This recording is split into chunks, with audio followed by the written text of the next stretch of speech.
Hi, everyone.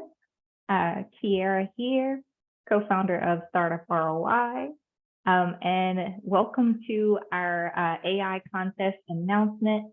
About a couple of weeks ago, we began a contest called How to Raise $1 Million with your AI, for your AI startup, or I'm saying that wrong, How to Raise $1 Million in a Year for your AI startup. And we had a couple of people submit.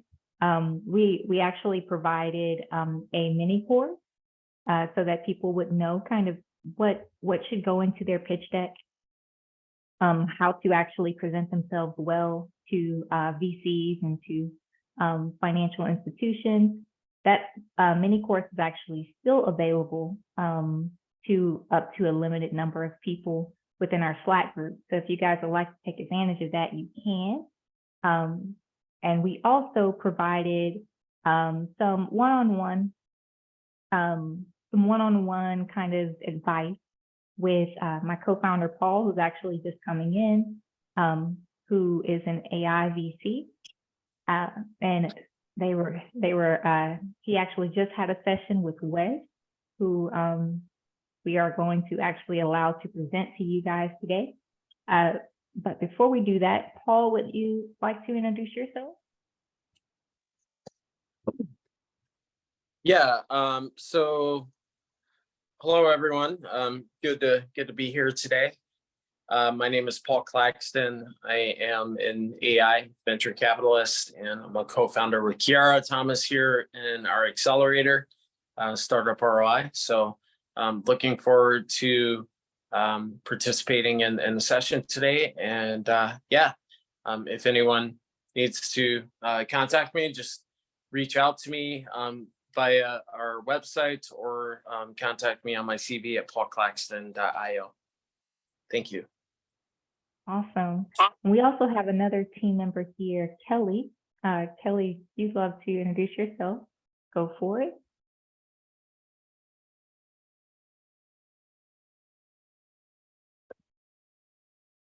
Oh, Kelly, I think you're muted.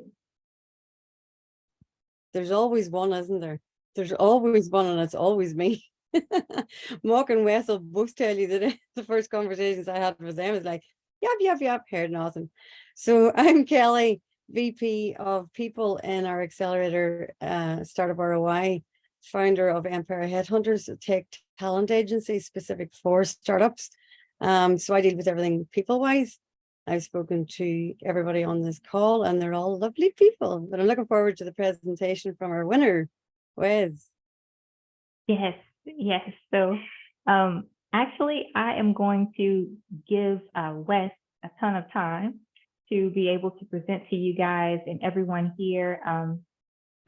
Wes is open to opportunity. So if he says something and it piques your interest, go ahead and drop a comment. We definitely want to give him the spotlight as much as we can today for all of his effort entering our contest and tweaking his pitch deck and doing all that he could to ensure his win. So I'm going to let Wes introduce himself. We'll have some questions for him, and we'll also be checking the chat to see if you guys do. Go for it, Wes. Well, thank you guys. Kelly, I just did it too, so now we're even. I was on mute. I appreciate you guys. I'm just going to jump into my pitch deck. It kind of explains a little bit about me at the same time, so let's go ahead and get right into it. Share my screen. I hope everybody can see it just fine.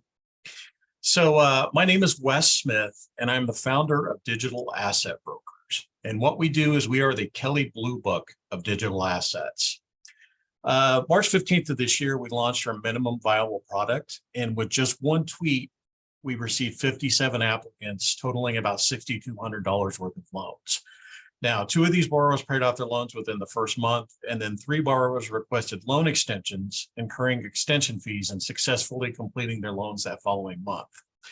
Fortunately, we didn't incur any defaults during the initial round, and we've actually done 2 subsequent rounds. The second one, we sent out a tweet and got 250 applicants. And at that time, we did 10 loans. And then we sent out a third tweet and got almost 1,500 applicants and gave out 15 loans. The reason why I did smaller loans is because I wanted to really test the system. So, and again, we didn't receive any defaults during those 30 loans. So I was really excited about that. So after a thorough review process, we were able to approve those 30 loans, and we are currently leveraging that data gathered from those 3 rounds to optimize our lending platform. So picture this. It's January 2024, and lenders are struggling to find a reliable way to evaluate digital assets for loans and mitigate risk. Now, we're the only lender providing a solution to this problem. We help our clients diversify their offerings, achieve high returns, and ensure easy liquidity with accurate valuations of digital assets. We give them the assurance they need to mitigate risk and stay ahead of the curve in this fast-changing landscape. So there are currently 9 classes of digital assets that are gaining in popularity. To mitigate the risk associated with these assets, we developed an underwriting tools, and then, of course, starting with NFTs, which is that class of assets that has the most regulatory clarity. Our goal was to provide a reliable way to evaluate digital assets for loan purposes, but then ensure easy liquidity. And we're the only lender providing both custodianship and liquidation, making us the go-to choice for digital asset loans. We have a proprietary software that provides a robust solution for accurately underwriting these loans for these digital assets. Our evaluation process involves analyzing data from 2 very important key points: the wallet itself and then the asset. And when we assess the wallet, we thoroughly examine the trading and purchasing volume, as well as the source of the funds coming in and out. This analysis helps us understand the financial activity surrounding that digital asset and assess the financial health of the borrower. Now, regarding the asset itself, we leverage our blockchain nodes to obtain real-time data. Then we scrape the top websites to gather information on floor price, trading volume, et cetera, et cetera. But more importantly, we dig deeper to get to relevant insights from various sources, including social media platforms like Twitter, Discord, Reddit, and any other news site where we can find out anything we can about the NFT. By monitoring these platforms, we gain valuable insights into the sentiment around the digital asset, as well as any potential events or news that might impact its value. Our comprehensive approach enables us to gather a wealth of information about that digital asset and the ecosystem in which it sits. Now, by considering multiple points and evaluating both the wallet and the asset, we provide a reliable and comprehensive solution for underwriting loans on these assets. We take pride in being the only lender to offer this level of valuation and strive to deliver a trustworthy and effective service to our clients. It works pretty simply. We have a very user interface for our admin panel that allows them to display the digital asset, the chain that the asset is sitting on, the status of the loan, and some other variables. Now, what it does is it provides a clear and concise overview of all aspects of the loan, from application to repayment. This allows the lender to track the progress of the loans and stay informed every step of the way. With our admin panel, we offer a seamless and transparent experience, enabling us both to provide the best possible solution to our clients as the preferred lender for digital asset loans. So the customer goes in and they plug in either a QR code or a URL of the asset. We then take that and run it through our price evaluation tool. We factor in multiple points of data to evaluate the asset, and then, of course, it generates results. The results are shared with us and the borrower, and we either approve or deny the loan based on that evaluation. Once the loan is approved, it moves to our administration panel for monitoring. And as a custodian for these assets, we take responsibility for their safekeeping. In the event of asset forfeiture, we also act as the liquidator.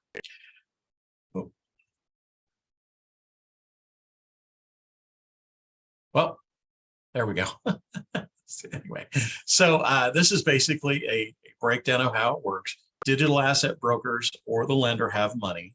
A borrower comes in and decides which asset they want to put up, and it kind of goes through the cycle of whether or not they pay off the loan or the loan defaults. Basically, it gets liquidated and the money goes back into the lending pool, and we're able to take that money and lend on other digital assets. Now, these figures indicate a significant market opportunity with a large number of potential borrowers. We have the average loan amount, the origination fee, and the loan term. Now, this provides the insights into the price and pricing and the duration of these loans. Additionally, the extension fee allows for potential revenue growth over the course of the loan terms. Now, like I said before, in the first round, we had the $6,200 and the 57 applicants. Second round, we had 250 applicants and gave out 10 loans. And in the third round, we had almost 1,500 applicants and gave out 15 loans. And we can leverage this data to optimize our platform for better decision-making. And our strategy emphasizes quality over quantity, maximizing returns and mitigating risk. Our team is extremely strong. I've been in real estate for about 35 years. I've been in blockchain for about 4 years now, and I'm a seasoned professional in both industries. I'm also the founder of two Web3 game companies, and I have a proven entrepreneurial spirit and a passion for tech. Now, Troy, our Chief Technology Officer, possesses 13 years of specialized knowledge in web and cybersecurity, making him a highly skilled professional in both of these fields. And then Tom, who's our combination CFO, CMO, has years of experience in management and marketing, as well as he has built a Web3 community with over 250,000 users. We're currently raising $1 million, which will take us through Q2 of 2025 and achieve $14,075 in monthly recurring revenue. I appreciate you guys' time, and I'm happy to answer any questions you might have.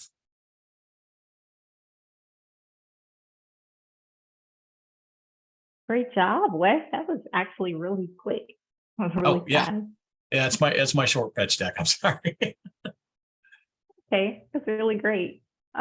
Before we ask any questions, you and Paul actually have already had your session, and Yes. I'm pretty sure you guys have had a really great discussion. So I want to give Paul the opportunity to maybe ask questions or make any comments that he'd like.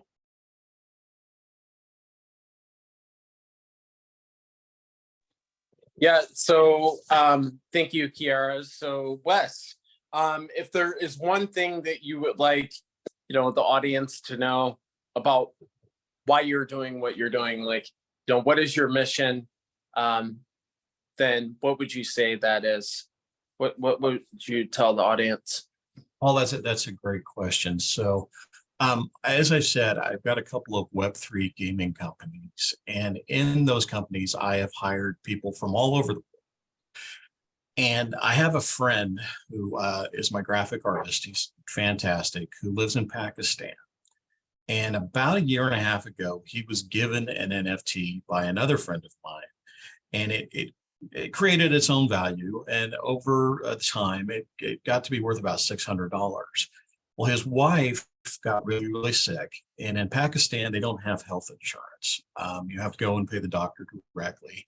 And they were a little bit stressed. So he pinged me and he asked me if I would potentially give him money based on, taking his NFT as collateral. And I was very excited about that concept because, first of all, I just gave him the money because he's my friend. But I was excited about the concept because I realized that there's a lot of people out there. I mean, this is a pretty big world, and there's a lot of untapped, assets out there that people aren't able to leverage the way that they'd like to. So I started doing research and noticed that there were some lending platforms like this, but they were all peer-to-peer, and they just weren't right, for lack of a better term. And they didn't really have the mission statement that we were hoping to have. So, we got into it and we started doing the micro loans, everything under $500. I feel like we're really changing some people's lives for those who just don't have access to stuff like this.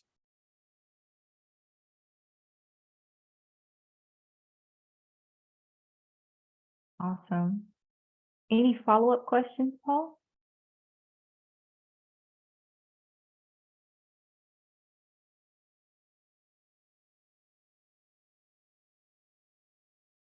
No?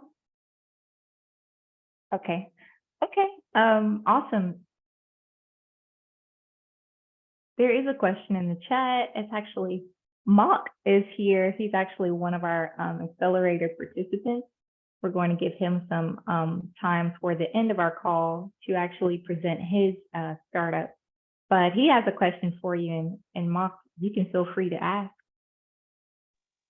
Yeah, apologies if you covered this and I missed it, but do you provide the loans for digital assets independently? And yeah, well, that's like part A, and I have another part. Sure, absolutely, Mark. I appreciate it, and I'm actually reading your message now. So, because we were doing our MVP, yes, we were providing the money for the loans.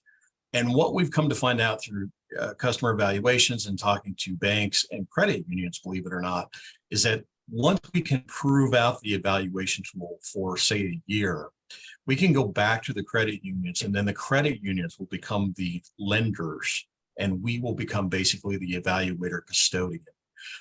So for the lenders, it's a really great deal because they're guaranteed 100% of their loan from digital asset brokers. And we do that in a kind of a fun way. I've been a game developer for about 25 years. And what we've come to find out is when somebody defaults on an NFT, it still has value, whether it's 90% of its value, 80% of its value. And we can give those away in our games. So if, we got a $100 NFT that is now maybe worth $80, and we hold on to that and put that in our marketplace, then once people start playing the games, once we get a pool of $100, we could literally give that NFT to one of those players. So they could win an $80 to $100 NFT for 25 cents or $1. More importantly, they get to play really, really fun games. So it's kind of a neat way to do that. Interesting. Thank you. Yeah. Awesome. Again, if anyone has questions in the chat, feel free to drop your questions. I am paying attention, and it looks like Kelly's also in the chat. She's paying attention to any questions that come about, just in case I missed them. So feel free to shoot West over any questions. So I think my question comes into play, and you may have also mentioned this, but just in terms of traction, it seems like you guys have done quite a bit of work just building up your network so that you could be able to offer loans. So my question is, what are you seeking now? Is it to be able to distribute loans, so you need new users? Or is it more or adding on to that network of lenders so that you guys can expand your capabilities? Scare, that's actually a great question. And what has happened, and Web3 moves pretty quickly. So when we first started this out, we were kind of asking forgiveness instead of permission, for lack of a better term, because regulations had not really caught up to the lending pools and to lending securities, et cetera, et cetera. That's coming. So the first thing we want to do is we want to hire a compliance officer.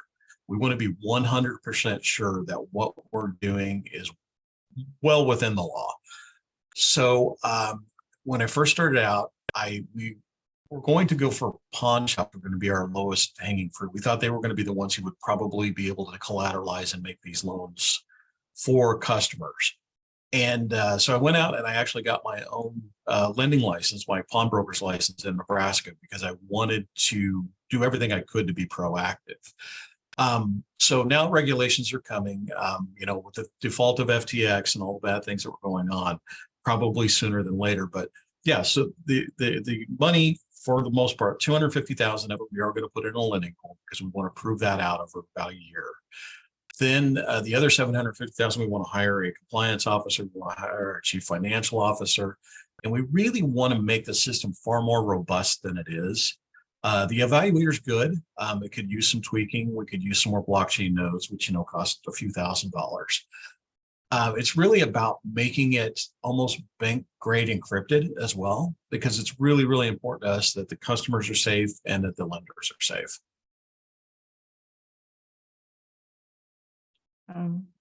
Awesome. And did you say the amount of current users that you have? Well, we currently, the last tweet we sent out, we got 1,500 applications. Now we do have a system, which I'll kind of show you. It's been automated since, but this is the weighting system that we use. So anything that would score over a 13 would be something we would consider lending on. And what this is it's the asset, it's the wallet, the chain that it's on. We are chain agnostic. So we lend on AVAX, Phantom, Polygon, Bitcoin, 5 or 6 different chains. What we do then is we see the amount of money that they requested, and they're, like I said, these are microloans, and we give it a score for price, ratio, and stability. And we give it a score for how strong the community is, how rare the NFT is, because each NFT set, has its own rarities. Then we look at the wallet, like we talked about. It gets a total amount of points. There's a weighted value. And then this is the amount of assets that they've leveraged. This particular guy, these are very small NFTs. He wanted $45. He leveraged 25. So obviously he got a very high score because he was way under leveraged. So that being said, yeah, this is the thing that needs to become far more robust and proven out. Once we have 12 months of traction, we can prove to the lenders that we're within about 3%, 30, 60, 90, and 180 days out on what the asset is worth. Then they're going to be far more apt to use us as their evaluator. Right. Beautiful. Beautiful. I love the gradual progression. I love how you guys are showing proof and data. That's awesome. And you clearly, there's a lot of interest already around what you guys have built. Really awesome. You guys have done a really great job. Thank you. Definitely. Let me check the chat.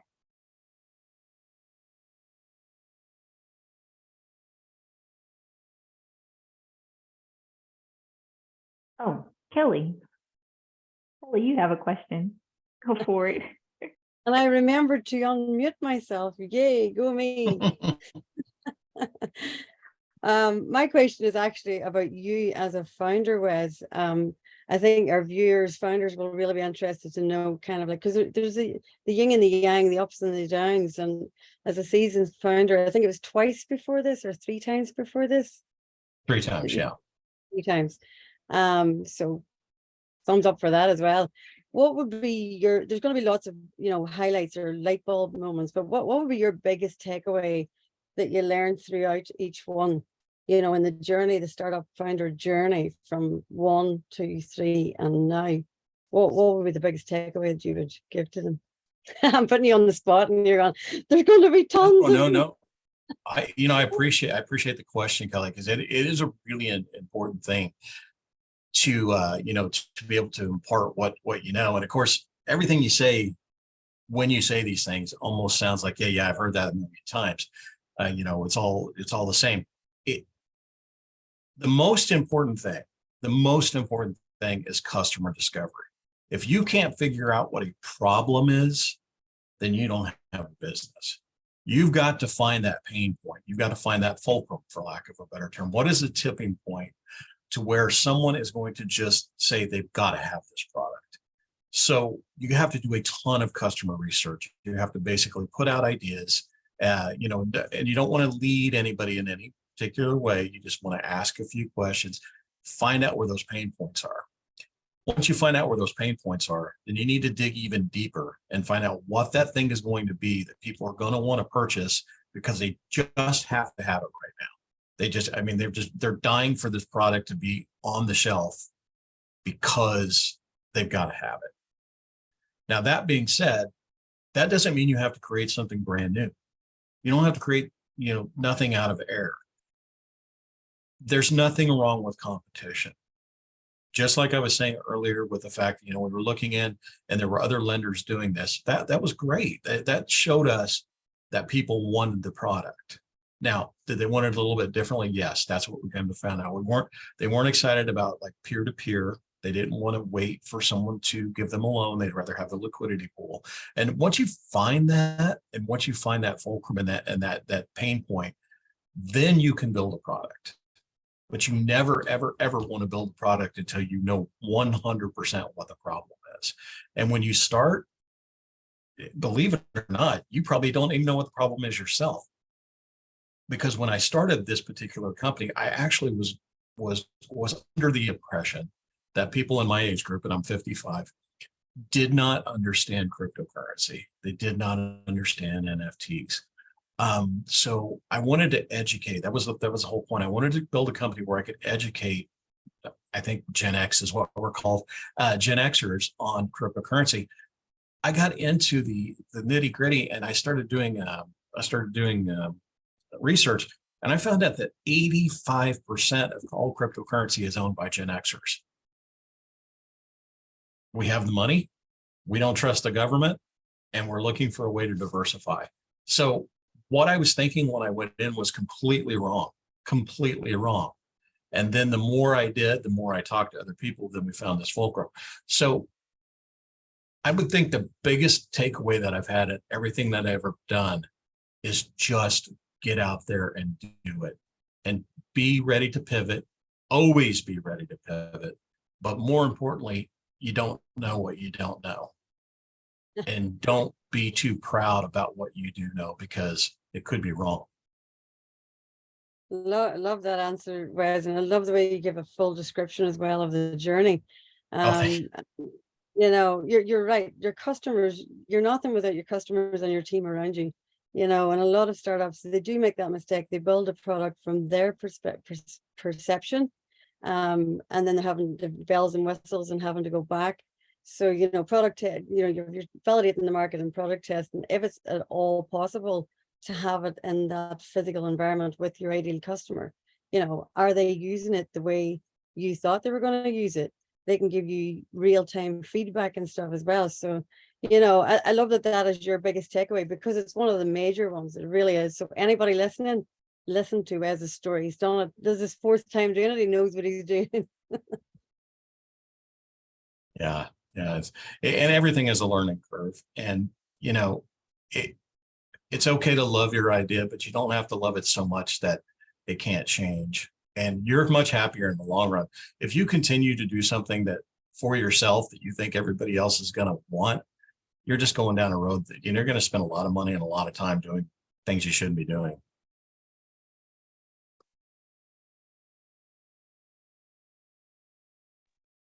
I'm totally with you. Totally with you. This is my kind of chat. I like it. I like it. So biggest lesson, it sounds like you've learned a lot of lessons on your journey. So what would you say would be the biggest lesson that you've learned? Let's do twofold lessons, because I like how discovery works in a founder's journey. So there's a big lesson that you say you learn now, but there's also a lesson that you may have learned halfway in this. And if you hadn't learned that lesson, then you wouldn't have taken the right steps to get here. So twofold, what are your two lessons that you'd say has gotten you to this point? Goodness, that's a great question, Kara. I think the first lesson is you can't do it alone. I've tried many times. I mean, I've done 4, but I've failed 50, you know, before this, but luckily I was able to pivot and walk away from them. You can't do it alone. Even if you think you can, you can't. You don't know everything. And I think really that's the biggest takeaway I take away from anything is that you have to know what you don't know, and you have to trust those who do know what you don't know, that they do know it. And I know that's kind of cryptic, but you know, if I don't know how to market. I've tried to learn. I'm no good at it, but you know who are good at it? People who can market, and you have to trust them. And you know, you got to put your ego aside. You don't have to know everything. If you can do one thing really, really well, and you can be focused on that, and you can gather a team, and you can hire the best, you're going to do great.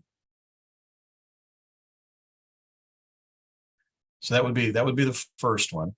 The second one is money doesn't equal success. If you think for 1 second that money is going to change your trajectory, you're probably looking at it wrong. Yes, everybody needs money to live. I totally understand that. And sometimes you have to work 2 extra side jobs or whatever it is to keep going. But $1 million isn't going to make MySpace Facebook. $1 billion isn't going to make MySpace Facebook. It wasn't the money, it was the idea and the execution. And you can find ways to get that traction. Once you get that traction, the money will come. But you can't build a business thinking I've got to have X amount of dollars to do that. There's cheap ways to do everything. And especially during customer discovery, you don't want to build a $10,000 MVP because you're probably going to burn it. And you don't want to burn that 5 or 6 different times and be out of money. I mean, it'll kill you. So build $100 MVP. If it works, then rebuild it at $500, then rebuild it at $1,000.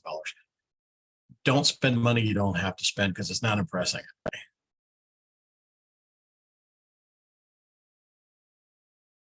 That second lesson, that was a next level lesson. That was a many don't get this type of wisdom lesson. So I appreciate that, and I'm sure others will appreciate that also. I burned a lot of money. They don't need to. I'll take the hits for them. Definitely. Awesome. Does anyone else have questions? Paul, I don't want to move on without you being able to ask anything else, since you guys have already met. Anything else?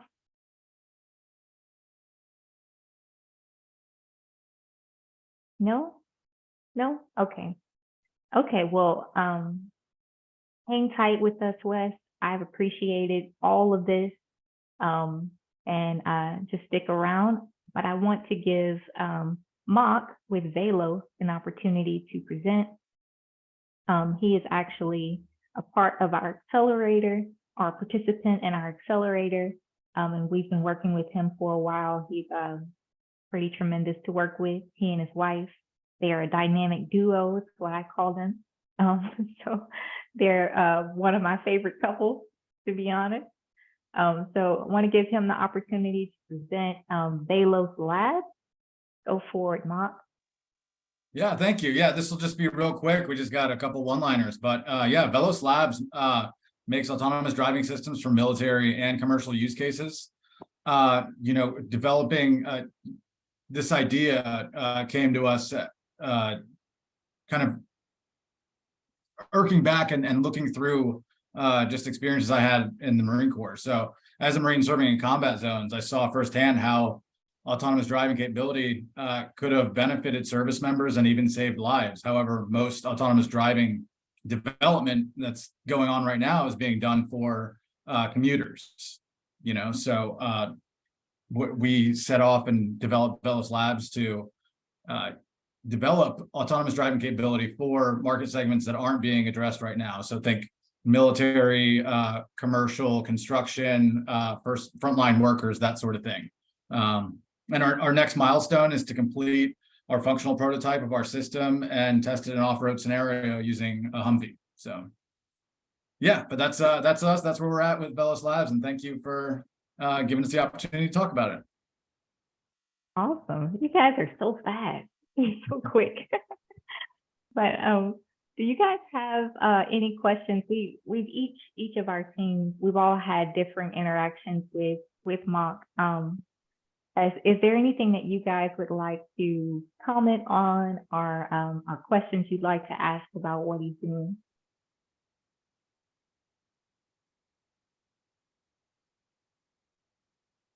Kelly and Paul, either of you guys? My button was sticking. So Mark, I wanted to tell everybody about how amazing I am to work with. Of course, the entire Startup ROI has been wonderful to work with. Everybody's like super professional and diligent and excellent at what they do. So Kelly, I've been working with Kelly to source some other co-founders and tech startups or tech hires and that sort of thing. So try to build out the team from 2 to, whatever it's going to take to meet our next set of milestones after this prototype. But yeah, she's been excellent. She's gotten me some phenomenal talent to talk to, and every person she sent my way, I've learned something from, and I've had great conversations with, and essentially expanded my network as well. And then worked with Kiara the first couple weeks, and she's just super stellar, and she's really diligent and really on top of it, and she's like a force multiplier all by herself. And then I have a relationship with Paul going back as well, and I can't say enough good things about the Startup ROI folks. So super happy to be working with them, and yeah, they're world class and great at what they do. Well, thank you for that, Mark. I was joking when I meant just me.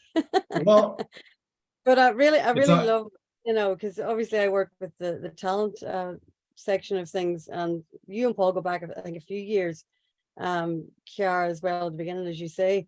But I love that you mentioned that you've learned things from the talent that I've brought to you as well. And that's one of the great things, why I love what I'm doing as well, is finding the yin to the yang. There's always two sides of things. And you're always so open. You are very easy to work with, and communicate with, and you take on board what you've been asked to do. I was going to say told to do, but we don't tell you to do it. We ask you to do it, and you always, you activate exactly what you've been taught. So it's lovely for us to work with you.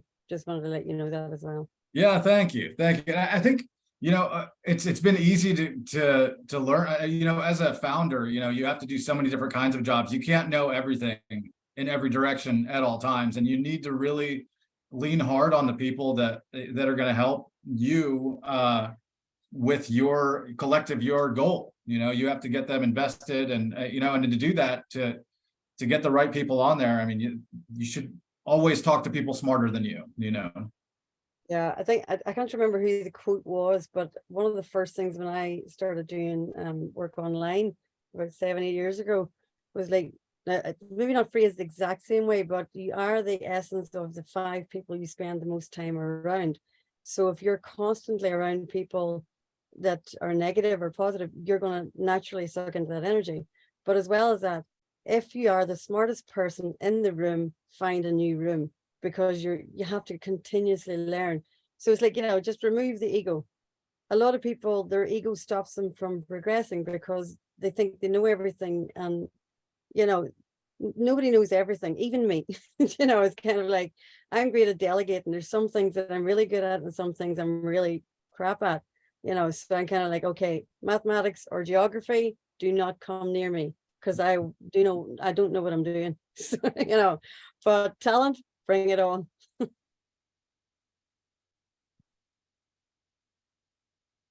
Awesome. Paul, did you have anything? I think you may maybe kind of hanging out, maybe doing something that you need to do. No? Okay. Well, my interactions with Mock have been tremendous, obviously, because I like them as a team. I think you guys are right for what you're doing. That you bring a solid foundation to be able to build upon. So you give me ideas, you make my creativity turn on. I think, this could work for them, or this kind of thing. So I really enjoy working with you guys. My question is, what are you guys looking for now? And if someone on this call were to say, hey, here's an opportunity, what would you love for that opportunity to be? Oh man, yeah, that's a great question. There's a lot to ask for, but I think some of the things that so we're leveraging and using our prototype and using the military use case first. So anything that could any connections to folks in the autonomy space within the military would be amazing. But also commercial use cases. So commercial enterprises that are leveraging autonomy or that have needs for autonomy or that are primed for it. Sometimes, just like I said before, I can't know everything and I can't know every market segment and vertical. So unfortunately, I don't know there's use cases that I haven't even dreamt up because I don't know enough about certain jobs or certain tasks or businesses. But if, sometimes folks that are already investing in autonomy already know kind of how they see it being applied. So just conversations with any other industries that are leveraging autonomy for commercial use cases. Think anything outside of commuter, like commuting or, maybe even outside of trucking as well. But yeah, any other use case where you're going to want to automate driving tasks for workers or for folks that don't necessarily fit into the commuter trucker ecosystem kind of thing. That is pretty broad. I'd say to everyone in the audience, if you autonomous driving, that can be used actually in a lot of cases. So, and it's not something that people are talking about. Hey, let me see if I can build a use case for your particular problem. So I'd say reach out. That's a great opportunity. Just being in a space where we kind of work or speak with other corporates that are looking. I just got off of a call. Literally maybe about an hour and a half ago with someone that said, hey, we need projects as a corporation. We need ongoing projects. Otherwise, they're going to shut our innovation department down.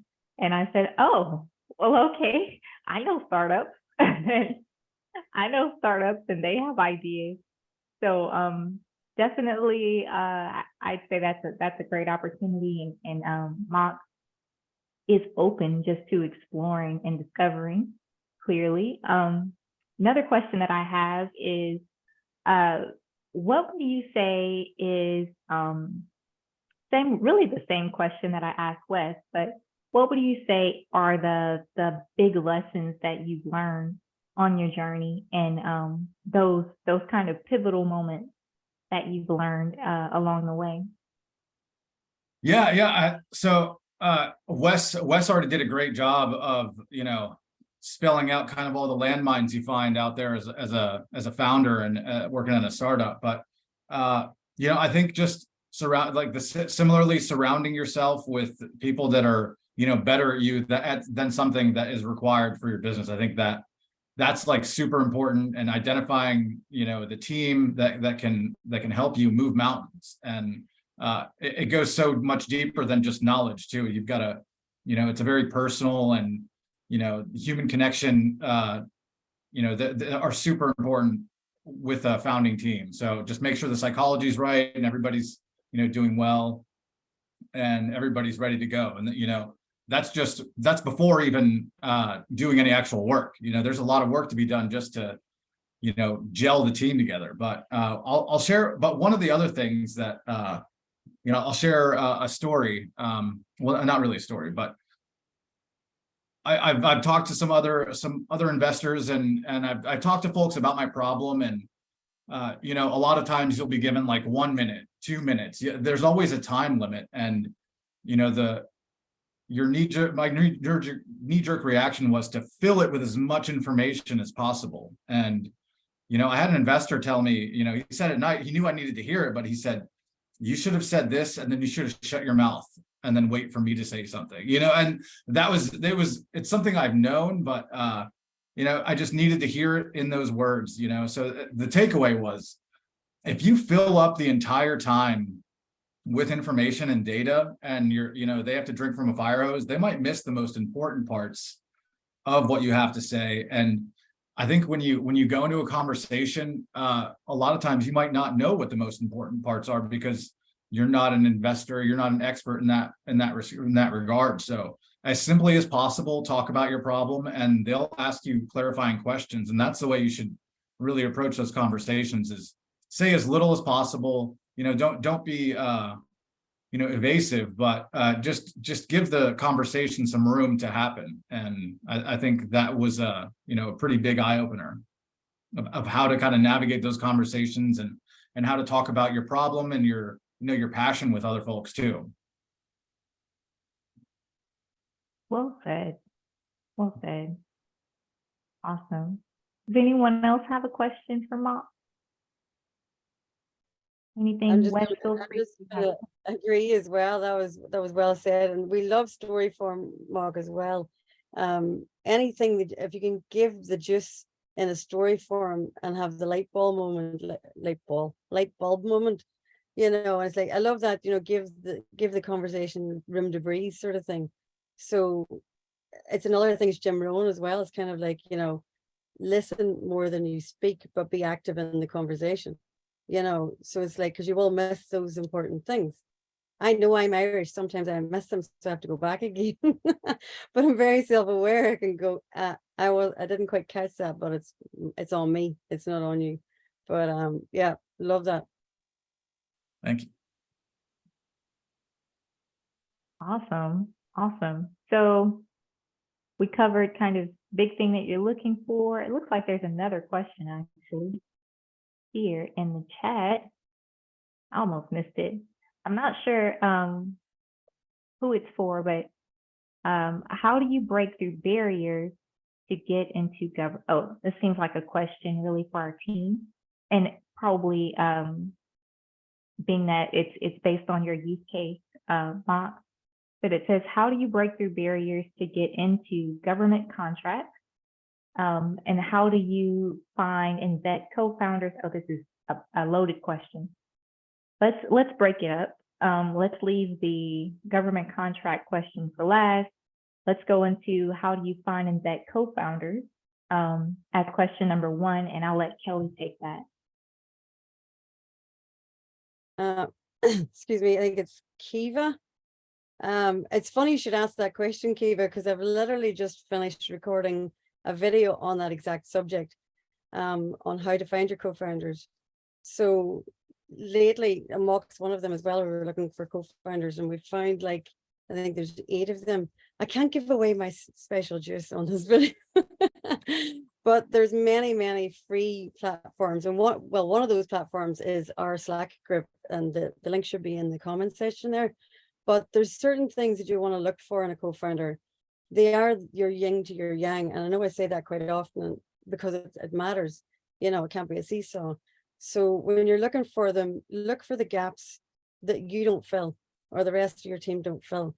Again, move the ego out of the way, find those people. And they're not going to be found in,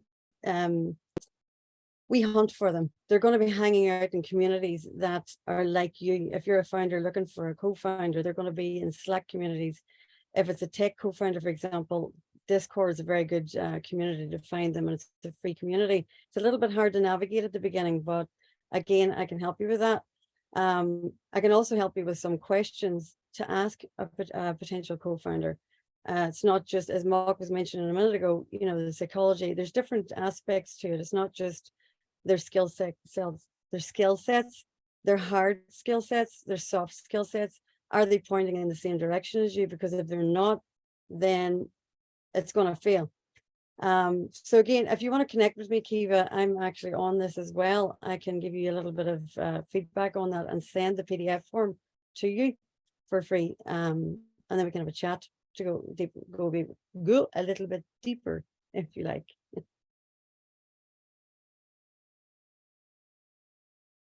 Awesome.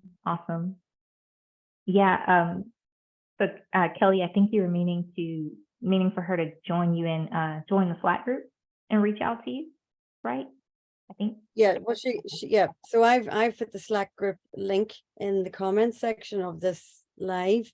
Also, if you want to connect with me here on LinkedIn, Kelly, the Startup Whisperer, I can send it to you that way either, in PDF form or video, whichever one works for you.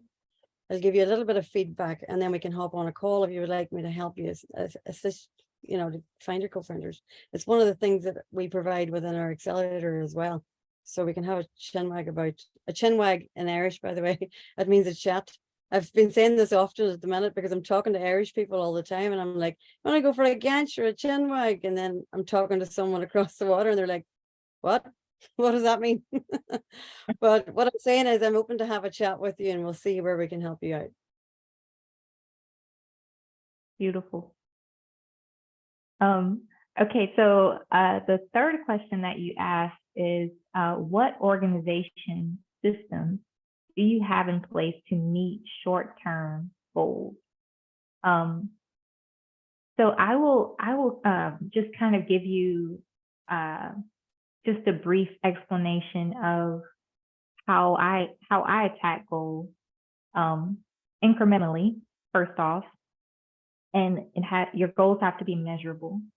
So I know everyone talks about SMART goals, you know, is your goal, the whole acronym that I can never remember, but there's the acronym for SMART goals.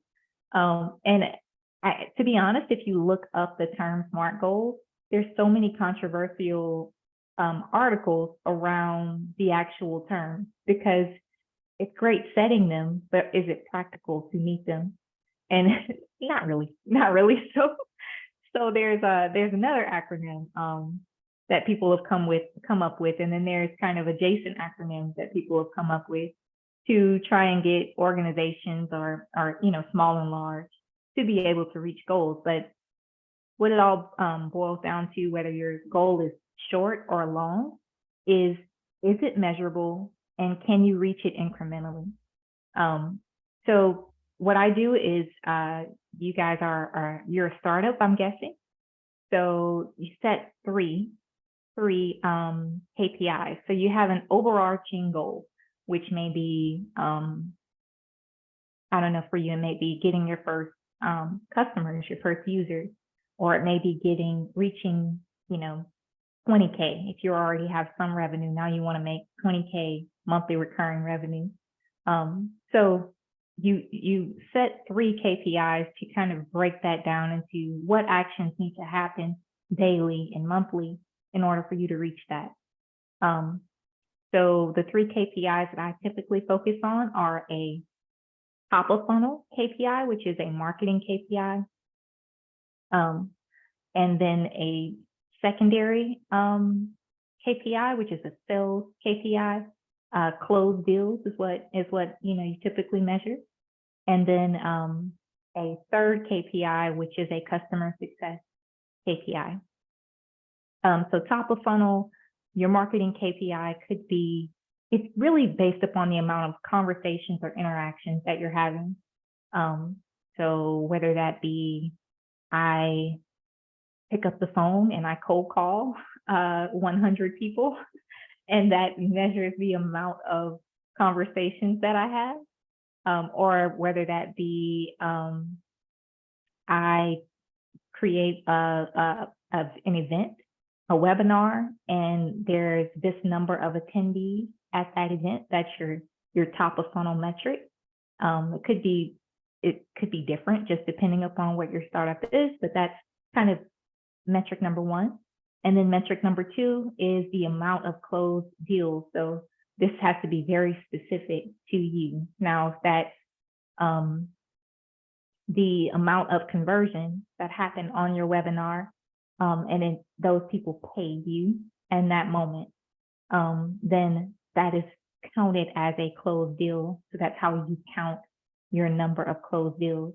So what you're measuring here is your actual effectiveness. So your marketing, you know, is your one metric, and that might be a very large number.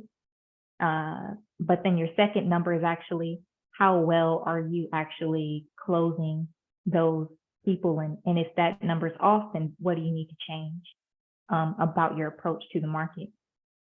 The third one, the customer success one, is basically measuring how your quality of service delivery or your quality of product delivery. Do people actually like it? Are they using it? Why are they using it? Do they wish that it did something else? Is it really just a nice to have? This is where you look at things like turnover rate, how many people are starting it and then just kind of leaving because it doesn't do what it needs to. and you look into that. So what I do is I work on each of these KPIs every month. So I don't work on them all at once. I work on the one that needs work each month. So the marketing one I might work on for January. The second one for, the second month I might work on customer success, or I might work on sales. If we have enough pipeline for marketing, then I know that we need now to work on how we close them and see whether or not they're closing. And then the third one I may work on the following month. So overall, I hope that was a good explanation, but overall it isn't measurable. Can you measure it? Can you work on it regularly? Can it be in front of you? And you have focused actions each day, because that's what it actually takes to reach a goal.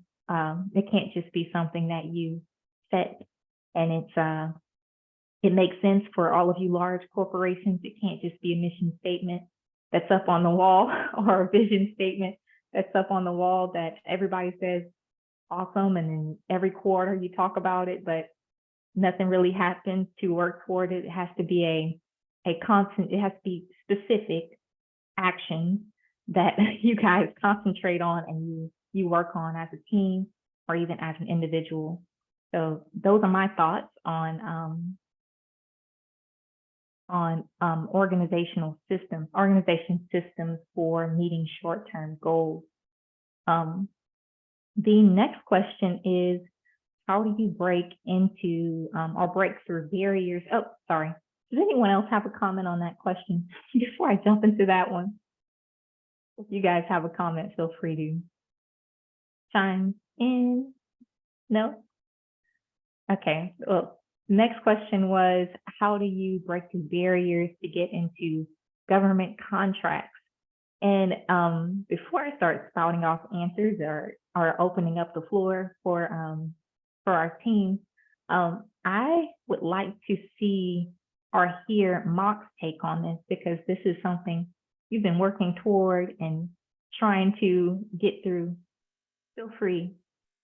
Yeah. So I've been successful previously for other companies, like breaking into contracts and winning government dollars. So I think some of the things, so there's a lot of different kinds of government contracts. If you're looking to get a contract for technology, that's what I'll talk about. There's another kind of branch to go off to do services. If you're interested in that, please find a way through Kiera or Kelly to get in touch with me. I'm happy to chat further if you want to talk about services. But if you have a technology focus, I think there's a couple things you can do. If it's a technology that you currently are selling commercially, that you want to find a military use case and application, then there's a lot of appetite right now within the DoD for dual use technologies, is what they call them. So they can be used commercially, and they want to find the mirror, military application for it. So the way you would apply and break through those barriers is there's something called the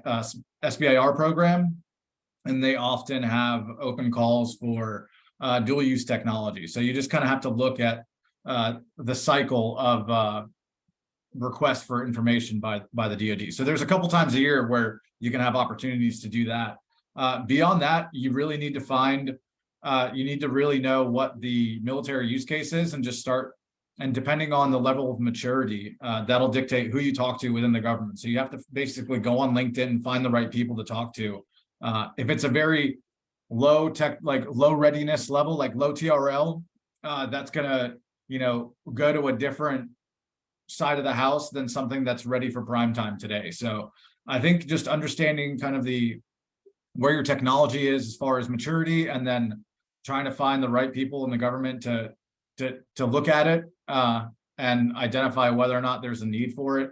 That's the big problem. But from there, there's contracting opportunities that don't require you to be kind of like a big prime OEM, something like a Lockheed Martin, to get government dollars from. So there's things called other transactional authorities that allow the government to be more flexible in working with small businesses as well. So you don't need to necessarily have a staff of 1,000 people and that sort of thing. So there are ways.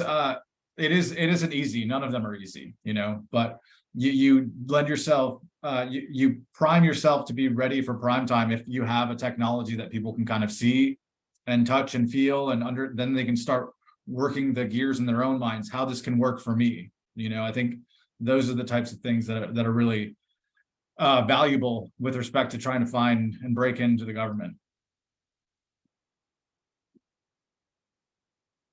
Beautiful answer. Thanks. Beautiful answer. That really speaks to your experience. That's awesome. So the only thing that I would add there is to look for opportunities that may be actually local. I think that people, when they think government, they immediately think, okay, federal, I need to figure out how to break into all of these programs. And they don't realize that there are local, each state actually has jobs that they put out every week. My email is always packed with like 4 jobs every day, and they're from government.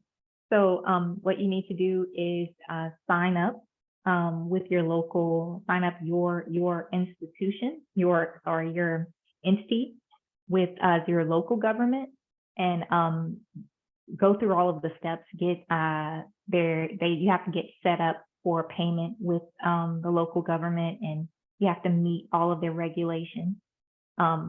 And then they actually list you in a category, and whenever, or in multiple, and whenever a project comes about that actually matches that category, they will email you. Now the bidding process, that's the one that's a little more difficult. So if you need to know or reach out to those that may be able to help. Most states actually offer assistance in helping you understand how to place a bid on a contract. So I would look for those resources so that you know how to better position yourself to gain government bids. But definitely, you also want to take advantage of certifications as well. So myself being a minority woman, there are minority certifications and women-owned certifications that actually put you at the top of the list. And I see, Kiva, you are a minority and a woman, so I would take advantage of that yourself. And those certifications aren't as difficult to get as you may think. It's actually pretty easy. You just have to pay for it. So, and they're not as expensive as you might think. So I would definitely look at what your state, if you're located within the US, which I'm assuming you are, take advantage of what's happening locally within your state. Obviously, there's a smaller bid pool within your state than there is within the federal government. So I definitely take advantage of that. When it comes to federal things, you have to get really good at proposals. So that's a little bit more advanced than a bid. So I just definitely look into those things, see what's available to you. I definitely would take advantage of things that are already offered to you that are free, actually. A lot of local colleges actually offer training to help you get government bids, if you didn't know. Every local government wants to build a thriving entrepreneur environment. They want to build up the economy, so they put programs and make them available, but they suck at advertising. They do not market well, so you probably don't know about it unless you dig. You have to dig for it.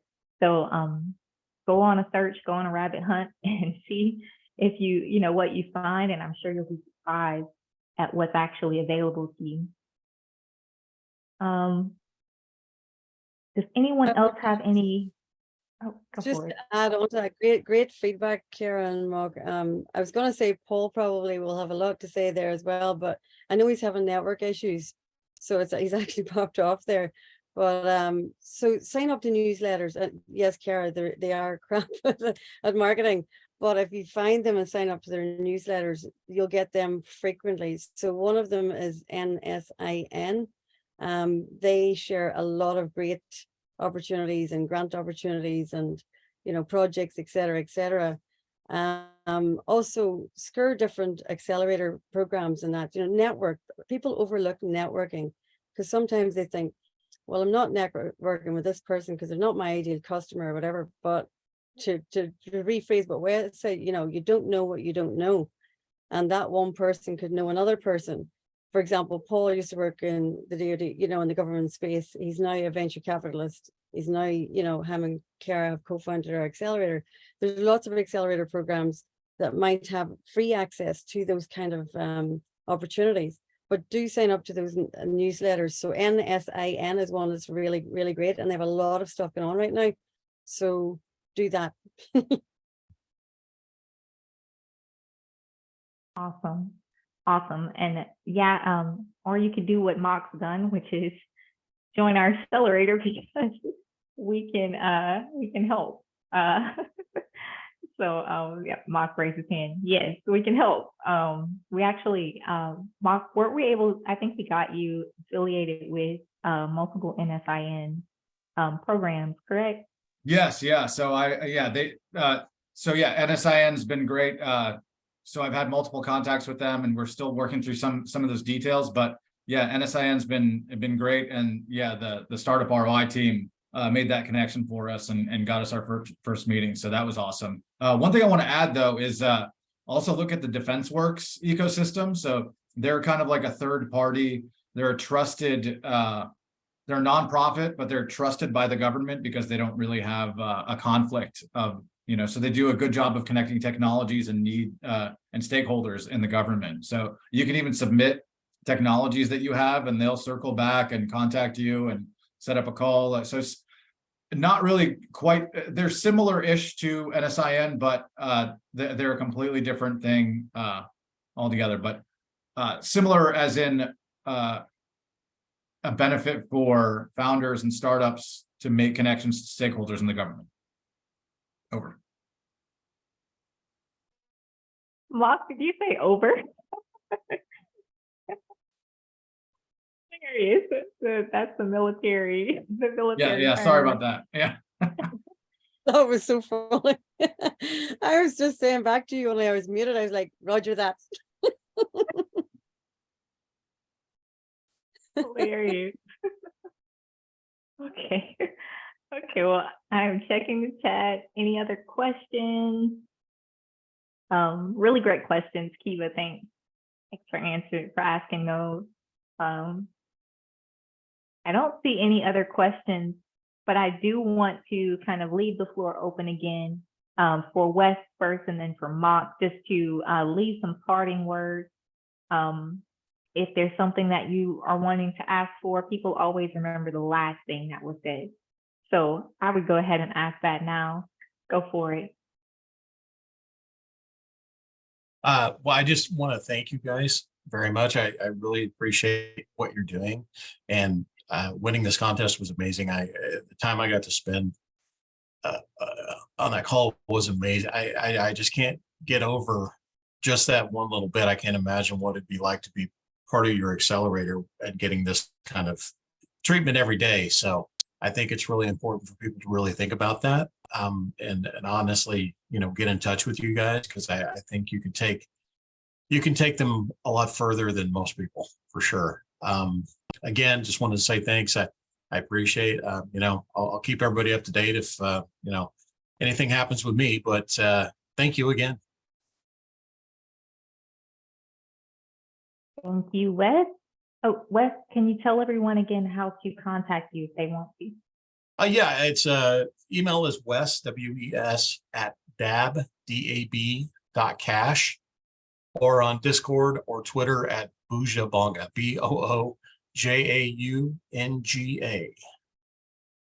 Boojabonga. I think that's the last thing I'm going to remember. I love that, Boojabonga. I loved his face when he was saying it. He was kind of like, Boojabonga. Great. And Mock, go for it. What would you like to leave everyone with? Yeah. Thank you to the Startup ROI folks. Yeah, if you, I can't recommend them enough. They've been serious helpers, and how that kind of undersells the actual relationship, but they've been a great, valuable resource for our company. And yeah, so definitely hit them up for your needs. As far as what Velos needs, yeah, if you just have any connections with folks that need or are looking into autonomy for applications where humans and machines are kind of working together, we leverage our research and our application to heavy machine, human machine teaming elements. So yeah, if you can think of any other concepts or any other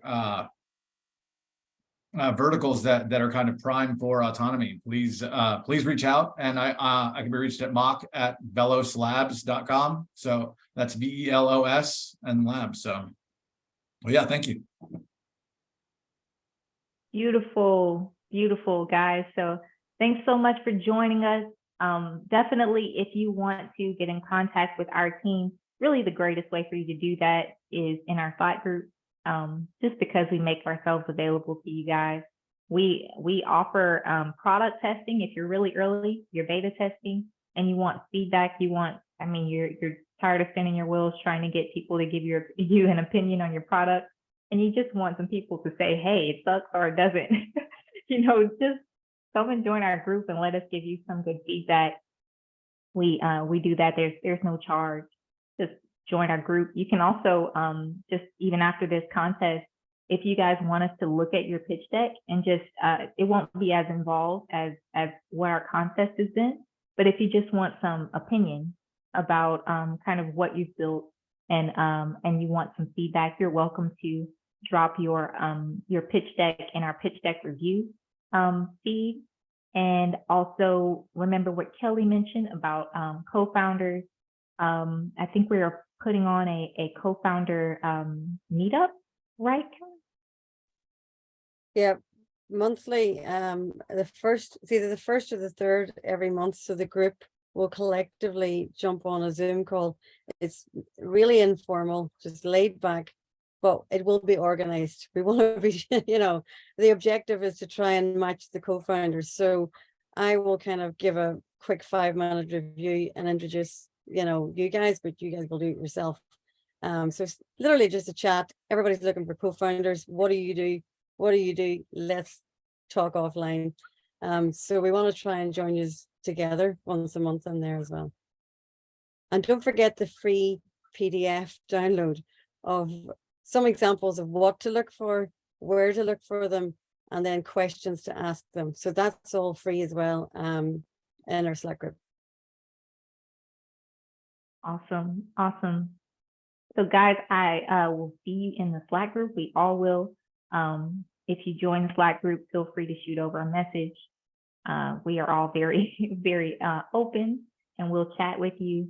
We also offer evaluations, as you can see from at the top of my screen. So if you are considering our accelerator, then you want to go ahead and fill out that rather lengthy form. Don't tell me that it's lengthy. Just fill it out. Just do it. Just don't say it's too long. I don't want to do it. Just fill it out, man. So fill out the form, book an evaluation with us, and we actually will break down the things that we see about your startup during that call. It's really valuable. We even look for your competitors and we find the ones that you probably have missed, and we compare you guys. So pretty valuable. Go ahead and do that. Even if you don't join our program, you should get an evaluation from us because it will help you. And that is the end. That's the end of our call. So definitely reach out to Wes. Thank you so much, Wes, for participating in our program and for just presenting yourself well. It's just awesome just to meet founders who are doing things. You're doing the right works. You're putting the right actions in place, and you're building a solid foundation for yourself. So I'm personally glad to know you. And of course, Mock, you're tremendous. You and your wife are awesome.